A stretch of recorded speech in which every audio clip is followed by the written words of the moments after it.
Ya, kehebohan terjadi di arena Kongres PSSI 2019 yang berlangsung di kawasan Nusa Dua, Bali. Edi Rahmayadi yang sejak November 2016 menjabat sebagai Ketua Umum menyatakan mundur dari jabatannya.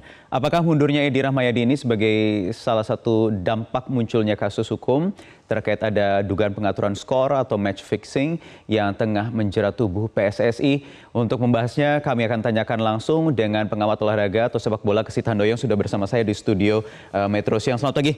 Selamat siang. Selamat siang, Mas Wahyu. Saking semangatnya membuat sepak bola karena ini ada angin segar yang mungkin ditunggu-tunggu oleh publik sepak bola. Tapi ada juga mungkin pihak yang kecewa atau bagaimana sebenarnya dari dunia sepak bola sendiri melihat apa yang dinyatakan oleh Edi Rahmayadi pagi ini di Bali? Ya, pertama mungkin ini pernyataan yang sangat mengejutkan ya.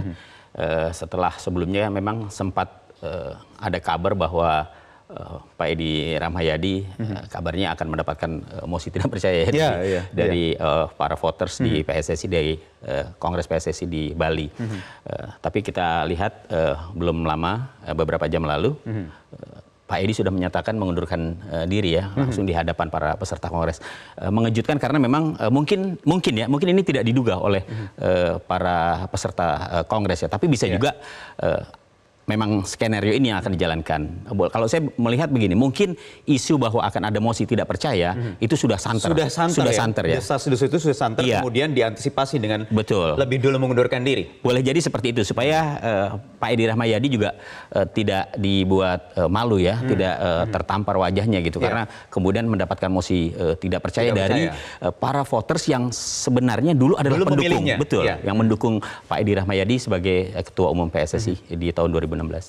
Dengan mundurnya Edi Rahmayadi, kalau kita lihat sebenarnya di media sosial ini sudah ramai, bahkan ada tagar-tagar yang menyambut dari publik sepak bola tanah air menyambut mundurnya Edi Rahmayadi dengan beragam tanggapan. Ada yang sukacita, juga ada yang mengkritisi dan lain sebagainya. Tetapi kalau kita melihat kerangka besarnya adalah ada semangat reformasi PSSI yang beberapa bulan atau mungkin beberapa tahun terakhir ini selalu digelorakan, bahkan sempat padam begitu semangatnya. Dengan mundurnya Edi Rahmayadi ini, apakah memang ke depan bisa tercapai cita-cita itu? Iya, kita harapkan seperti itu, Mas Wahyu. Kita tahu bahwa dalam beberapa pekan terakhir ini kita disibukkan dengan berita-berita mengenai kasus match fixing di tubuh sepak bola Indonesia, dan kita tahu ada beberapa exco yang terlibat, bahkan sudah ada yang mengundurkan diri, ada juga yang sudah ditahan ya, dan tampaknya apa yang tengah terjadi di PSSI ini dengan adanya kasus match fixing ini akan terus bergulir karena pihak kepolisian juga terus mendalami ya laporan-laporan yang mereka terima, dan kita tahu bahwa korbannya sudah cukup banyak ya, korban dalam arti kata korban yang menjadi pesakitan saat ini ya, dan saya pikir ini merupakan pintu masuk yang sangat tepat bagi masyarakat sepak bola Indonesia. Kalau kemudian Pak Edi menyatakan mengundurkan diri, ini juga saya pikir satu hal yang sangat positif. Kenapa? Bukan hanya persoalan match fixing saja yang saat ini sedang mencoreng sepak bola Indonesia. Persoalan reformasi sepak bola Indonesia sebenarnya juga sudah diusung sejak 10 tahun yang lalu, juga sudah ada reformasi sepak bola Indonesia. Cuma jalannya memang agak terjal ya.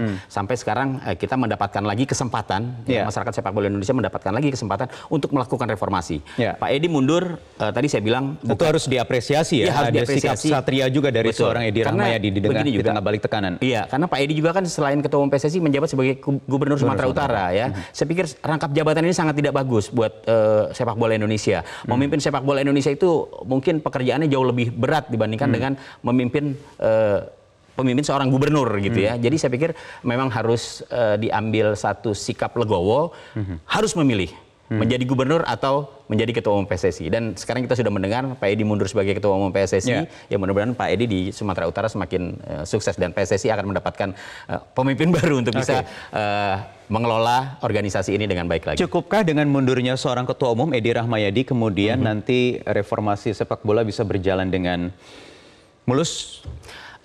Persoalannya bukan hanya pada ketua umum saja ya. Saya pikir dengan adanya pengunduran diri ini, Kongres luar biasa PSSI seharusnya sudah bisa dilakukan. Ya.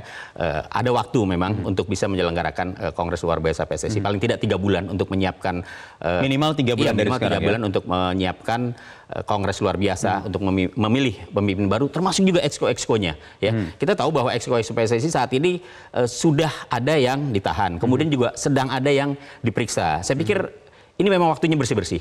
Harus bersih-bersih, kalau perlu kita harus memulai lagi dari nol, memilih pemimpin PSSI yang benar-benar punya dedikasi, punya loyalitas, dan tentu saja harus bersih. Ya, nah itu dia, harus bersih. Permasalahannya adalah soal dugaan pengaturan skor atau match fixing ini sudah semacam sistemik, begitu banyak menganggap semua serba tahu ini seperti rahasia umum.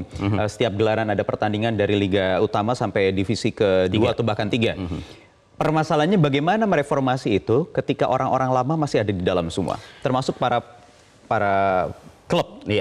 Iya, memang tadi saya katakan bahwa bukan hanya di pucuknya saja, termasuk juga di ring satu dari PSSI, dalam hal ini eksekutif komite ya, anggota eksekutif komite. Tapi voters juga harus sudah mengubah mindsetnya ya. Mereka jangan lagi berpikir bahwa sepak bola ini bisa mereka atur gitu ya. Mereka sebenarnya yang punya hak, mereka yang punya suara, mereka lah yang sebenarnya menentukan arah sepak bola Indonesia ini mau dibawa kemana. Kalau mereka salah memilih ya mungkin kejadiannya akan berulang lagi seperti yang sekarang. Jadi voters ini punya peran yang sangat penting, punya suara yang akan menentukan kemajuan atau kemunduran dari sepak bola Indonesia. Begitu Mas Wahyu. Bisakah memang orang yang benar-benar baru dari dunia sepak bola untuk masuk mengelola PSSI dari ketum sampai exco?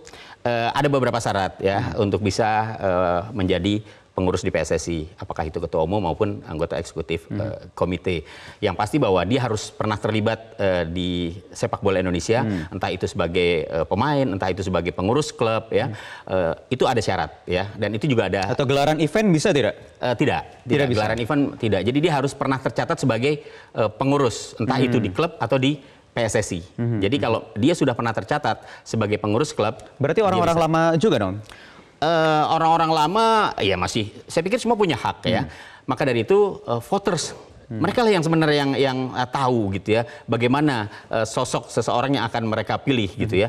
Kalau misalnya voters kemudian terombang-ambing dan kemudian mudah dimainkan oleh sosok-sosok tertentu yang ingin menjadikan atau memanfaatkan situasi ini, saya pikir voters pun juga harus berpikir selektif. Mereka harus benar-benar jeli, mereka harus benar-benar pandai menentukan siapa pilihan yang tepat. Kalau sepak bola Indonesia mau maju, saya pikir ya orang-orang lama seharusnya atau sejatinya tidak usah lagi duduk di PSSI. Masih banyak generasi-generasi muda, generasi-generasi milenial ya mungkin ya, yang saat ini juga sudah aktif di klub dan saya kira mereka bisa dikedepankan gitu. Kenapa tidak gitu? Karena sekarang zamannya kan sudah berubah, zamannya sudah begitu maju dan saya pikir banyak orang anak-anak muda yang pintar. Dan mereka adalah mayoritas yang beberapa hari terakhir ini mengeluarkan desas-desus untuk mengeluarkan mosi tidak percaya begitu yang artinya di antaranya.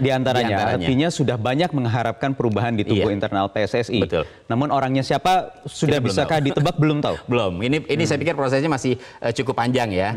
Yang jelas dan yang pasti bahwa dengan masuknya maksud saya dengan statement yang sudah dikeluarkan oleh Pak Edi Rahmayadi mengundurkan diri dari PSSI, ini adalah pintu masuk yang sangat bagus bagi voters PSSI, bagi anggota-anggota PSSI untuk menatap PSSI ke depan yang jauh lebih bagus. Baik, mudah-mudahan tidak terganjal agenda reformasi kali ini ya. Iya, saya pikir harusnya jangan sampai terganjal. Jangan lagi sampai terganjal. 3 bulan waktu paling tidak untuk menyusun agenda KLB ya.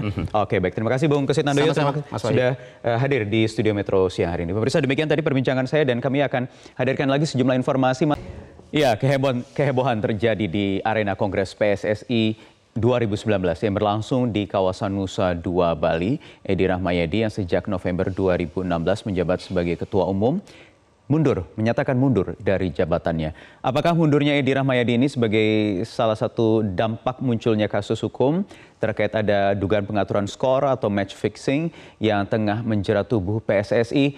Untuk membahasnya kami akan tanyakan langsung dengan pengamat olahraga atau sepak bola Kesit Handoyo yang sudah bersama saya di studio Metro Siang. Selamat pagi. Selamat siang. Selamat siang, Mas Wahyu. Saking semangatnya membawa sepak bola karena ini ada angin segar yang mungkin ditunggu-tunggu oleh publik sepak bola. Tapi ada juga mungkin pihak yang kecewa atau bagaimana sebenarnya dari dunia sepak bola sendiri melihat apa yang dinyatakan oleh Edi Rahmayadi pagi ini di Bali? Ya, pertama mungkin ini pernyataan yang sangat mengejutkan ya. Setelah sebelumnya memang sempat ada kabar bahwa Pak Edi Rahmayadi